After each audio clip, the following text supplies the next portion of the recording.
মধ্যপ্রাচ্য পরিস্থিতিতে আবারও নাটকীয় মোড়। হরমুজ নিয়ে সংঘাত নতুন করে ইরান যুক্তরাষ্ট্র যুদ্ধ পরিস্থিতি উত্তপ্ত করে তুলেছে।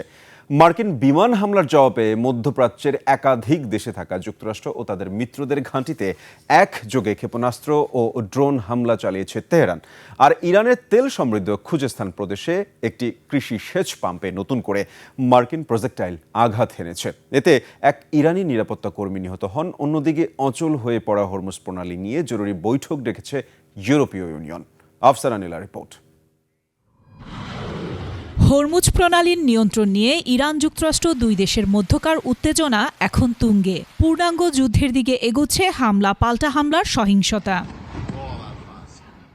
ইরানের দক্ষিণ উপকূলে যুক্তরাষ্ট্রের ব্যাপক বোমা হামলার জবাবে বাহরাইন, কুয়েত, ওমান ও জর্ডানে অবস্থিত মার্কিন সামরিক স্থাপনাগুলোতে একযোগে পাল্টা হামলা চালিয়েছে ইরান। বাহরাইনে মার্কিন বাহিনীর ড্রোন বহর ধ্বংস হওয়ার দাবি করেছে IRGC। তেহরান জানিয়েছে আমেরিকার উস্কানিমূলক হামলা বরদাস্ত করা হবে না। এর আগে ২৪ ঘণ্টায় ইরানে অন্তত ১৪০টি লক্ষ্যবস্তুতে আঘাত হানে যুক্তরাষ্ট্র। ইরানের মাহশাহরে একটি কৃষি সেচ পাম্পে মার্কিন ক্ষেপণাস্ত্র হামলায় হতাহত হয় বেশ কয়েকজন। বন্দর আব্বাসেও দুটি শক্তিশালী বিস্ফোরণ হয়। সেন্টকম বিবৃতিতে জানায় ইরানের ওপর তাদের নতুন দফার বিমান হামলা শেষ হয়েছে।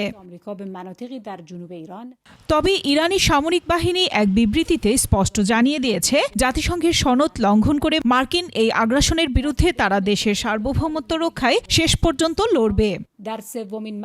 এদিকে এসব ঘটনায় কার্যত আবারও অচল হরমুজ প্রণালী। মার্কিন প্রেসিডেন্ট ডোনাল্ড ট্রাম্প দাবি করেছেন হরমুজ প্রণালী জাহাজ চলাচলের জন্য উন্মুক্ত রয়েছে। তবে ইরানের পারস্য উপসাগরীয় প্রণালী কর্তৃপক্ষ কড়া হুঁশিয়ারি দিয়ে বলেছে, স্থিতিশীলতা ও শান্তি ফিরে না আসা পর্যন্ত ওই পথে সব ধরনের চলাচল সম্পূর্ণ নিষিদ্ধ। আর ইউরোপীয় ইউনিয়নের ভাইস প্রেসিডেন্ট কাজা কালাস জানিয়েছেন, হরমুজ প্রণালীকে পূর্বের অবস্থায় ফিরিয়ে আনতে এবং সেখানে অবাধ চলাচল নিশ্চিত করতে ইউর পররাষ্ট্রমন্ত্রীরা উপসাগরীয় দেশগুলোর সাথে জরুরি বৈঠকে বসবেন। আফসানা নীলা, ডেস্ক রিপোর্ট, ২১ টেলিভিশন।